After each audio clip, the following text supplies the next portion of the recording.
Hey everyone, and welcome back for another deep dive. Today, things are getting a little unsettling. Mm. We're going to be looking at the dark side of YouTube. Ooh, interesting. Yeah, we hand our kids tablets all the time and think, oh great, educational videos. Right, right. But what if those videos aren't so educational after all? Mm. That's what this CNBC article titled, YouTube is Causing Stress and Sexualization in Young Children wants us to think about. Wow, that's a pretty provocative title. Yeah, pretty intense. So we're going to be unpacking some pretty disturbing findings about anxiety, inappropriate content, and how YouTube's algorithm might be playing a role in all this. This is going to be good. Get ready. This one's going to be a bit of a roller coaster. Well, it's interesting because this isn't about, banning YouTube or declaring technology evil. It's about understanding the subtle ways that it might be impacting young viewers, especially when it comes to content that's been manipulated to appear kid-friendly. So let's unpack this manipulated content issue. The article gives some pretty shocking examples.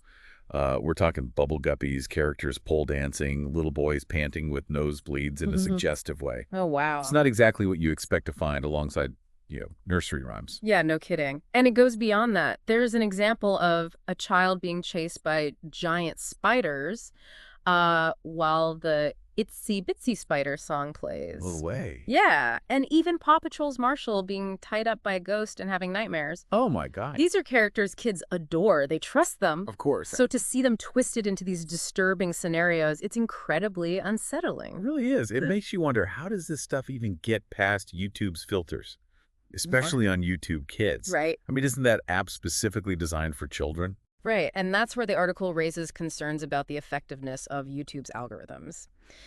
If this kind of material is slipping through the cracks, what does that say about their content moderation system? It seems like there are some serious flaws in their ability to effectively police content, especially when it comes to material aimed at young and vulnerable viewers. So, okay, this stuff is getting through. But what's the actual impact on the kids watching it? Is it just a matter of being scared for a few minutes, or is there something more going on here? That's where the expertise of Dr. Donna Volpita, founder of the Center for Resilient Leadership, comes in. She argues that these fear-inducing videos can actually affect brain development in young children. Wait, really? So it's not just a fleeting emotion, it's impacting how their brains are wired. That's right. Dr. Volpita points out that when a child is scared, their brain releases dopamine, and that dopamine is also associated with pleasure and reward. So in a way, the brain is getting a reward for being scared, which could potentially reinforce that negative experience. Wow, that's a bit terrifying. So we're talking about the possibility of their brains being wired to associate fear with pleasure. It's a complex issue, but that's the concern. And Dr. Volpita goes on to explain how repeated exposure to stressful content like this could have a detrimental impact on the prefrontal cortex and frontal lobe, Okay. areas of the brain crucial for executive function and decision-making. I think a lot of people hear terms like prefrontal cortex and their eyes glaze over a bit. Sure. Can we break that down a bit? What exactly is executive function? And why should we be worried about it being affected in young children? It's a great question. Think of executive function as the control center of your brain. It's responsible for things like planning, organizing, focusing attention, controlling impulses, and making decisions. It's what allows us to set goals and work towards them effectively. These are skills essential for success in school, relationships, and life in general. So if a child's executive function is being negatively impacted, this could have long-term consequences for their development, Mm. far beyond just being scared by a video. Precisely. And this brings us to the American Psychological Association's list of tangible signs of emotional stress in children. We're talking about mood swings, withdrawal from activities, excessive worrying, clinging to adults, changes in sleep and appetite. These are all red flags that something might be wrong, and media consumption could be a contributing factor. So if you're noticing these behaviors in your child, it's definitely worth taking a look at what they're watching online. For sure. It's easy to dismiss it as just videos, but this suggests it could be much deeper than that. Absolutely. And if we shift gears a bit, the article also delves into a more disturbing aspect of this, the sexualization of children on YouTube. It's a trend therapist, Natasha Daniels, founder of AnxiousToddlers.com, has been observing in her practice. Okay, this is where it gets even more unsettling, right? Well- We're not just talking about scary spiders. We're talking about content that could be sexually suggestive or even exploitative. Exactly. Daniels has seen an alarming increase in anxiety cases among children directly linked to YouTube videos. What's especially concerning is that she's even seen children acting out sexual behaviors that they learned from videos on YouTube. This raises serious concerns about the potential for abuse and grooming. That's heartbreaking. It makes you realize how vulnerable children are in this digital world. It's not just about being exposed to scary or inappropriate content. It's about potential manipulation and exploitation that could have lasting consequences. For sure. And it's important to acknowledge that YouTube has taken some steps to address these issues. They've terminated channels, removed videos, and they're even using machine learning to try to detect harmful content. Okay, so they're at least aware of the problem and trying to do something about it. But are those measures actually effective? Are they going far enough? Well, that's the question. The article also points out that despite those efforts, disturbing content continues to slip through the cracks. Even Susan Wojcicki, YouTube's CEO, has admitted there's more work to be done. So it's a bit of a mixed bag then. They're trying, but it's clearly not enough. So what can parents and caregivers do to protect their kids in the meantime? There are actually some really good recommendations from experts in the field. The American Academy of Pediatrics, for instance, offers clear guidance on restricting children's media use based on their age. Yeah, I've heard of those guidelines. They recommend no screen time for babies under 18 months, right? Right. Except for video chatting, of course. That's right. And for toddlers between 18 and 24 months, they recommend limiting screen time to high-quality programming and always watching it with a parent or caregiver. So it's not just about limiting time, it's also about the quality of the content and the importance of co-viewing. Yeah. It's not a babysitter, it's a shared experience. What about older kids? For kids between 2 and 5 years old, they recommend limiting screen time to just 1 hour per day of high-quality content that parents have chosen. Again, the emphasis is on parental involvement in selecting age-appropriate educational programs. This all makes perfect sense, but let's be honest. It can be tough to enforce these limits, especially in today's tech-saturated world. Is there anything else parents can do to help their kids navigate this digital landscape? One really interesting point that article brings up is the example set by tech leaders themselves. Figures like Chamath Palihapitiya, one of Facebook's early executives, Bill Gates, and even Steve Jobs were all very vocal about limiting their own children's screen time. Wait, really? That's fascinating. These are the people who built these platforms, and even they are wary of overexposure. That speaks volumes, wouldn't you say? It certainly does. And Dr. Volpita offers a compelling alternative to screen time: outdoor play and exploration. The good old days of playing outside. I remember spending hours building forts and exploring the woods. Me too. Is there any scientific backing to this idea of outdoor play being beneficial? Absolutely. When children play outside, they're engaging in all sorts of activities that promote healthy development. They're problem solving, collaborating, taking risks, and building resilience. And they're getting those all-important doses of dopamine and serotonin from natural sources rather than from a screen. So it's not just about getting them away from screens. It's about giving them a chance to develop those essential skills and experience the joy of unstructured play. Exactly. It's about finding a healthy balance between the benefits of technology and the essential experiences that contribute to well-rounded development. It sounds like a pretty strong argument for sending kids outside to play, even if they complain about it at first. I think so. We need to remember that children are still developing and their brains are particularly vulnerable to the influences of their environment, including the digital environment. This has been a real eye-opener so far. We've covered a lot of ground, from manipulated content and its potential impact on brain development, to the sexualization of children online and the importance of setting healthy boundaries. Where do we go from here? Well, this deep dive has focused on the dark side of YouTube and its impact on children. But the conversation really touches on a much broader issue: the influence of technology on all of us. It makes you wonder, how do we navigate this digital world in a way that's both empowering and responsible, not just for our kids, but for ourselves? That's a great question, and one I think we'll need to explore further. But for now, let's pick up on this in part 2. As we were discussing before we left off, this idea of tech leaders restricting their own children's access to technology, I don't know. It's really striking. Yeah, it's like they know something we don't. Hmm. And it really underscores this growing awareness of the potential downsides of technology. And it's not just limited to children. Right, we're seeing increasing concerns about tech addiction, depression, and anxiety, even among adults. It's like we're all starting to realize that these devices we carry around in our pockets, these platforms we spend hours on, they might not be as harmless as we once thought. Exactly. And the article actually highlights some initiatives that are trying to address these broader concerns about technology's impact on our well-being. Like the Center for Humane Technology, right? Yeah. I've heard a bit about them. Are they a group of former tech insiders who are now advocating for a more ethical approach to tech design? That's them. Yeah, they're basically pushing for tech that prioritizes human well-being over profits and endless engagement, trying to change the way tech companies think about design, moving away from manipulative tactics and towards a more humane approach. It's almost like they're saying, we built this machine and now we need to figure out how to control it before it controls us. That's a great way to put it. And then there's Common Sense Media's The Truth About Tech campaign.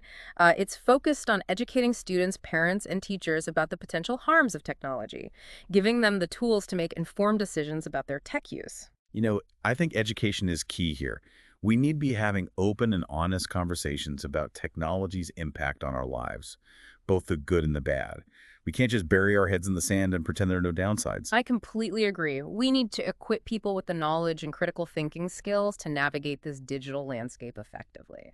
So circling back to the article's focus on YouTube, it seems like this is just one piece of a much larger puzzle. It really is. We're talking about the power of algorithms, the challenges of content moderation, the potential for addiction and manipulation, and the need for greater awareness and responsibility from both tech companies and users. It's a complex web of interconnected issues. And at the heart of it all is this question. How do we balance the undeniable benefits of platforms like YouTube with the risks they pose? Because, let's be honest, there are benefits. YouTube can be a fantastic source of entertainment, education, and connection. Absolutely. We can learn new skills, connect with people who share our interests, discover amazing content from around the world. It's a powerful tool with immense potential. But like any powerful tool, it can be misused. And we need to be mindful of those potential downsides, especially when it comes to protecting our children. So for all the parents and caregivers listening, what are some key takeaways from this deep dive? First and foremost, be aware of the content your children are consuming on YouTube. Don't just assume that because it's on a platform like YouTube Kids, that it's automatically safe and appropriate. It's like anything else. You wouldn't just let your child watch any random TV show without checking it out first, right? Yeah. Same goes for YouTube. Take an active role in curating their viewing experience. Exactly. And don't be afraid to talk to your kids about what they're watching. Ask them questions about the videos. Help them develop critical thinking skills about online content. Encourage them to think about who made the video, what their motivation might be, and whether the information presented is accurate and trustworthy. Right. And as we discussed earlier, setting limits on screen time is crucial. Encourage alternative activities like outdoor play reading hobbies, spending time with family and friends. Help them find a balance between the digital world and the real world. And remember, you're not alone in this. There are resources available to help you navigate these challenges. Organizations like the American Academy of Pediatrics and Common Sense Media offer valuable guidance and support for parents. We'll make sure to link to those resources in the show notes. Great. It's so important to know that there's help out there, that you don't have to figure this all out on your own. It's about being informed, being proactive, and advocating for your child's well-being in this increasingly complex digital age. This has been such an eye-opening conversation. It really makes you think differently about something as familiar as YouTube. It's a powerful reminder that even the most seemingly benign technologies can have unintended consequences. Exactly. So to wrap things up, I want to leave you, our listener, with a final thought-provoking question. This deep dive has been all about the dark side of YouTube and its impact on children. But the conversation has also touched on broader concerns about technology's influence on all of us. So here's the question. How do we balance the benefits of platforms like YouTube with the risks they pose, not just for children, but for ourselves? How do we navigate this digital landscape in a way that is both empowering and responsible? It's a question without easy answers, but it's one we all need to be grappling with. I think this deep dive has given us a great starting point for that conversation. It's highlighted the importance of awareness, critical thinking, and setting healthy boundaries in our digital lives. And it's reminded us that knowledge is power when it comes to navigating the complexities of the online world. So if you're interested in learning more about the topics we've discussed today, we encourage you to check out the resources mentioned in the episode, like the American Academy of Pediatrics and the Center for Humane Technology. They offer a wealth of information and guidance for parents, educators, and anyone concerned about the impact of technology on our lives. And remember, the conversation doesn't end here. Keep exploring, keep questioning, and keep advocating for a healthier and more humane digital future. Thanks for joining us on this deep dive. Until next time. It's easy to get overwhelmed by all this, right? We talked about manipulated content, potential brain impacts, and the sexualization of children online and tech addiction. It is. Yeah, It's a a lot. lot to process. Yeah. And I think that feeling of being overwhelmed is something a lot of us experience in this digital age. We're constantly bombarded with information and notifications and updates. It's hard to know where to even focus our attention. So how do we as individuals navigate this landscape without getting lost in the noise? Where do we even begin? Well, I think one of the most important things is awareness. Hmm. Just being conscious of the potential downsides of technology is a huge step in the right direction. So not just blindly accepting that technology is always good, always progress. Exactly. It's about being critical, asking questions, and recognizing that there can be unintended consequences, even with the best intentions. Like we talked about earlier with the tech leaders who limit their own children's screen time. Yeah.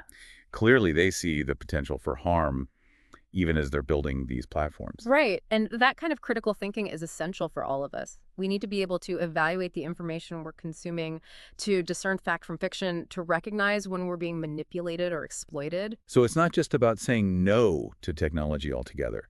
It's about using it thoughtfully, consciously. Absolutely. And that includes setting healthy boundaries for ourselves, being mindful of how much time we spend online, what kind of content we're consuming, how it's making us feel. It's about being in control of our digital lives rather than letting them control us. I like that, being in control. Because it's so easy to get sucked in, to lose track of time, to mindlessly scroll through social media for hours.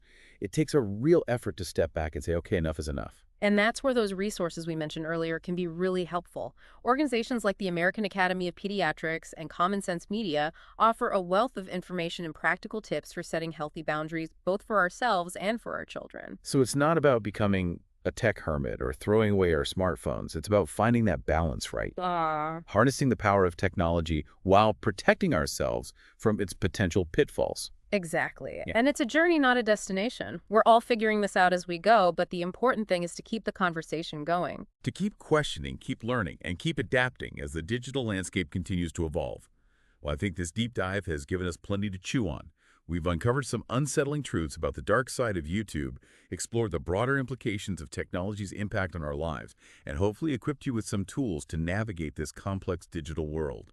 Remember, knowledge is power, and you're now armed with a deeper understanding of the forces at play. Keep exploring, keep asking questions, and until next time, stay curious.